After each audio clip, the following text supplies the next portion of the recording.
Thank you. My name is Sarah Triplett, and I serve as the Director of Public Policy for Creative Many Michigan, which many of you may previously know as ArtServe Michigan. We are the leading statewide advocate for the creative sector in Michigan. Last year, we changed our name to better align with our mission to develop creative people, creative places, and a creative economy for a competitive Michigan. The name Creative Many aligns our identity with the expanding portfolio of our work today, advancing public policy, advocacy, research, professional practice programs, resources, and communications, all aimed at positioning the arts, culture, arts education, and the creative and design industries as essential forces in Michigan's economy, the vitality of our communities, the education of our children, and our prosperity of people statewide. I have the honor of being here today, speaking on behalf of Creative Many Michigan, and would like to take a moment, if I can, to acknowledge those staff people who are here today from Creative Many Michigan, because we all know the work is not done by one person. Cezanne Charles, our Director of Creative Industries, Shivangi Pandya, our Director of Lawyers for the Creative Economy Services, and April Liu, our Office Manager. And of course, you will see Sarah Nesbitt roaming around with the camera. She is a very, very talented communications consultant for Creative Many in the back. So, hey to Sarah Nesbitt. Jennifer Goulet, our president and CEO, wish she could be here today, but she is leading the charge on behalf of Creative Many, the Creative Many team back at the South by Southwest Festival in Austin. For those of you who may not know, but Creative Many Michigan this week has been working to cultivate a house at South by Southwest. For any of you who are Olympic fans, you know how they have a Sweden house, or an Austria house. We decided to kind of take the same kind of feel down to the South by Southwest Festival and do a Michigan house full of Michigan music and products, design, creativity, and I have lovely stories to tell all of you about how tremendous it was, but feel free to come talk to me afterwards because we're already planning for next year and I'd love to share. I myself did some wrangling to be here today because we are proud to be partnering with the Arts Alliance for this conference. We strongly believe in the power of the creative economy in Michigan. The power of innovation and entrepreneurship runs deep in Michigan, and the creative and design industries have long been a significant contributor to our state. The birthplace of groundbreaking musical genius, the source of pioneering entrepreneurship from the auto industry to furniture design, the arts, culture, and creativity are deeply rooted in Michigan's history and are a vital contributor to our state through job creation, tax revenue, business development, talent attraction, and retention, just to name a few. And today, Michigan's creative and design industries are providing new opportunities for economic growth across the state. Through entrepreneurial startups, small business development, job creation, the industrial supply chain, and competitive export opportunities. We strongly believe that the spirit of creativity is essential to Michigan's comeback and economic revival, and we're working to do our part to accelerate these efforts. I am thankful to be here today to share just one component of the work that we do in the research. And you will find on your table, my lovely husband has volunteered to be Vanna White for me today. We are working in tag team, our first conference ever on the same stage. So these are just two of the reports that you'll find on the table. A lovely Vanna, right? So early in the morning. We're very lucky here today. Straight from East Lansing, Michigan, that one. Just wanted to share a little bit of the research which has been used in communities across the state to make the case for investment in the arts and culture, to combat arts education programs being cut, and to open the doors to establish new partnerships, just to name a few. I share these with you so that you know that ways that you can use them in your own communities. Just to give you a brief snapshot, feel free to talk to me afterwards. I want to make sure I'm on time here, but one of the reports that we did, Creative Many Michigan, we're pleased to share our newest Creative State Michigan nonprofit report with you. That's the smaller one-pager, which came out just a few weeks ago. This is the 4th edition in a series, once again featuring data from a growing sets of arts and cultural nonprofit organizations across the state that participated in the Cultural Data Project. The 2015 Creative State Michigan report demonstrates the incredible impact that Michigan's nonprofit arts and cultural organizations bring to our state's economy, the vibrancy of our communities, education of our children and audiences statewide. This was compiled using fiscal year 2012 data. And one thing that's really important to note, and actually I'm going to flip back between slides for you, but it's important to note that this represents only an estimated 18% of the nonprofit arts and cultural organizations in Michigan. So the numbers you see represent only 18%. And so needing to get more information to CDP to show the broader impact of the arts and cultural organizations across the state. But you'll see just having this information from 407 nonprofit organizations show that it is over it's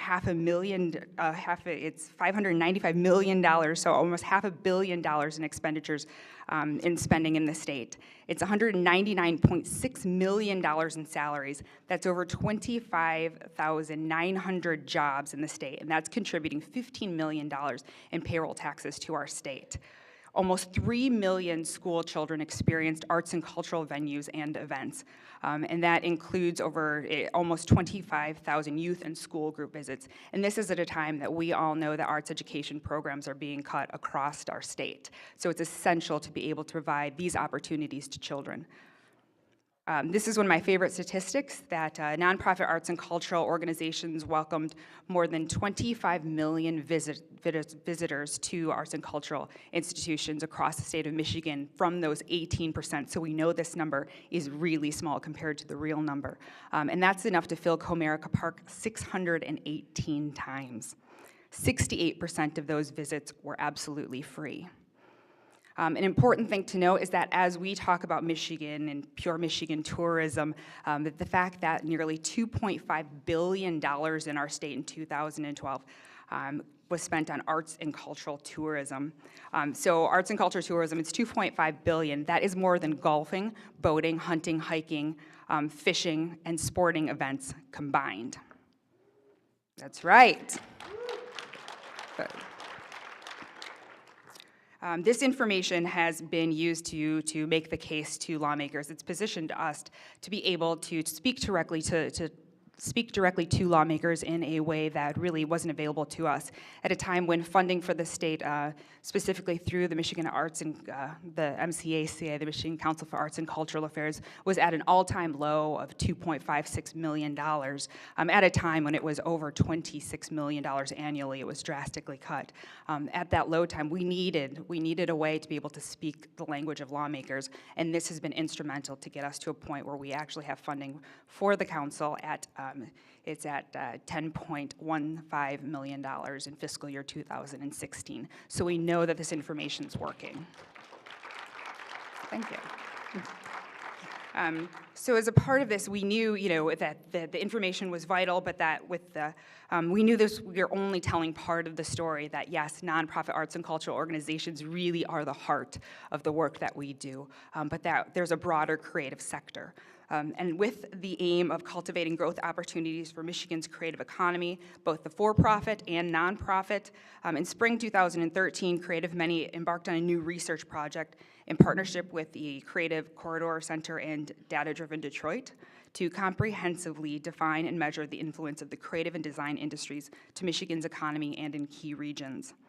Released in January 2014, Creative Many's first creative industries report provided a comprehensive snapshot of Michigan's creative and design industries, sole proprietors, individual artists, independent creative entrepreneurs, for-profit and nonprofit businesses, and really looking at those in core industries such as advertising, literary publishing, print, design, film, audiovisual, broadcasting, and architecture.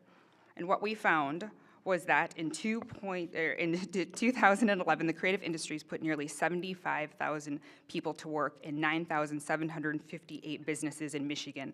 That's nearly 3% of state employment totals and 4.6% of total businesses in leading core industries. That's $3.6 billion in wages to the creative economy in 2011. And what we all know in this room is that jobs in the creative and design industries are only growing.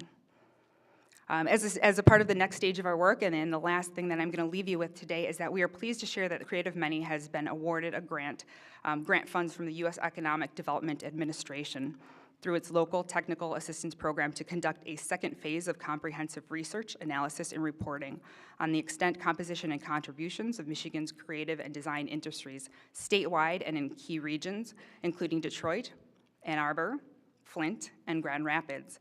providing a solid foundation for the development of economic strategies to cultivate growth opportunities for creative and design jobs and businesses. This phase 2 will focus on updating research and data analysis, benchmarking Michigan against other states, engaging state and regional creative industry leaders and stakeholders in evaluating findings, and we seek to position our phase 2 findings and recommendations as a framework for the development of state and regional economic development priorities, strategies, and investments to strengthen and grow jobs and businesses across Michigan's creative and design industries. So with that, I just wanted to say it's been a pleasure to speak with you today.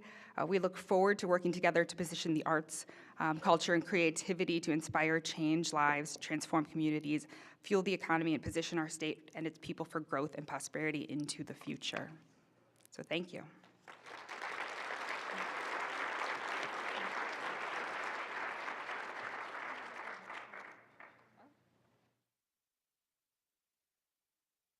I'm really enjoying the mic today, so I'd like to thank Deb for letting me share that. I wanted to, everybody out there, if you can, if you're sharing information about today, please feel free to share all your tweets using the hashtag MICreativeCon2015. That's hashtag MICreativeCon2015. So please keep sharing your information. And with that,